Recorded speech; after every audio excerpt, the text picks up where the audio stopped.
Alors, mon expérience avec une œuvre d'art, alors évidemment, il y en a plusieurs. Et la première qui m'est venue à l'esprit, c'était un spectacle de théâtre. C'était le Futsban Théâtre qui était venu dans le cadre du troisième festival de théâtre contemporain organisé à Lausanne, dont je faisais partie des organisateurs. Je travaillais à l'époque au théâtre de l'Arsenic. Et on était trois jeunes avec le directeur. On a organisé ce festival.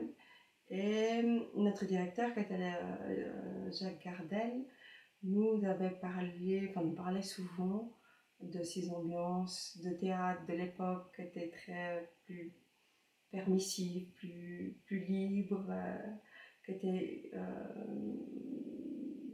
plus politisées, plus déclamées. Et, ils ont fait venir le Fußball Théâtre, qui est un théâtre itinérant, une compagnie anglaise, mais qui prend plein de,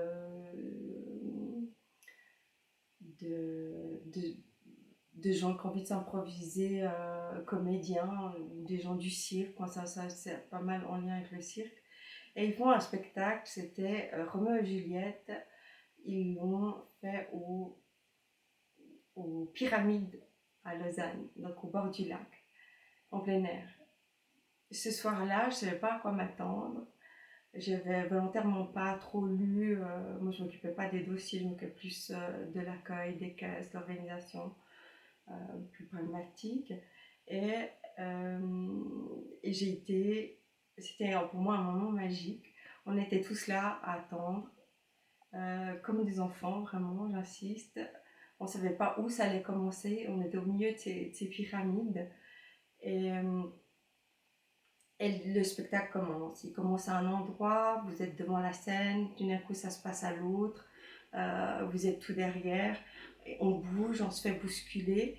Et il y a eu un moment magique où, dans mon souvenir en tout cas, il y avait une balançoire où il y avait Juliette qui se balançait et qui criait Where is Romeo? Where Romeo? Au-dessus de nous.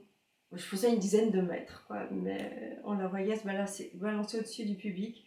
Et Roméo qui arrive en hurlant sur notre droite, qui passe sur des échasses immenses, qui court au milieu du public.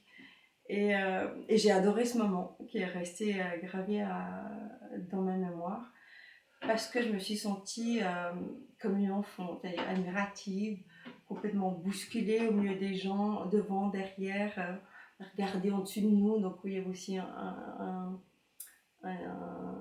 phénomène de taille où on regarde nouveau les choses depuis tout en bas. Et ouais, et c'était un moment magique. Et de là m'est venue en fait l'idée de me dire que le spectacle, qu'est-ce qu'on cherche dans le spectacle? Est-ce qu'on cherche pas cette âme d'enfant où on se laisse éblouir, où on a toujours envie de cette magie, qui n'est pas forcément aussi niaise, hein, là c'était Shakespeare, et c'était quand même... mais il y avait ce côté très magique, admiratif, d'un moment où on s'était fait prendre par la main par cette compagnie. C'était vraiment incroyable. Et, euh, et je me demandais en fait, je vais peut-être finir là-dessus, pourquoi on appelle ça une âme d'enfant en fait? Est-ce qu'on n'est pas adulte? C'est que ça veut dire qu'on doit exclure qu'adulte, on ne peut pas être admiratif, oui, peut-être comme un enfant, mais accepter cette part de nous en fait, qui s'émerveille, qui ose rire, qui ose pleurer, qui ose sautiller, s'exalter, enfin, je sais pas. Voilà, je reste sur cette expérience et cette question en fin de séance de récit.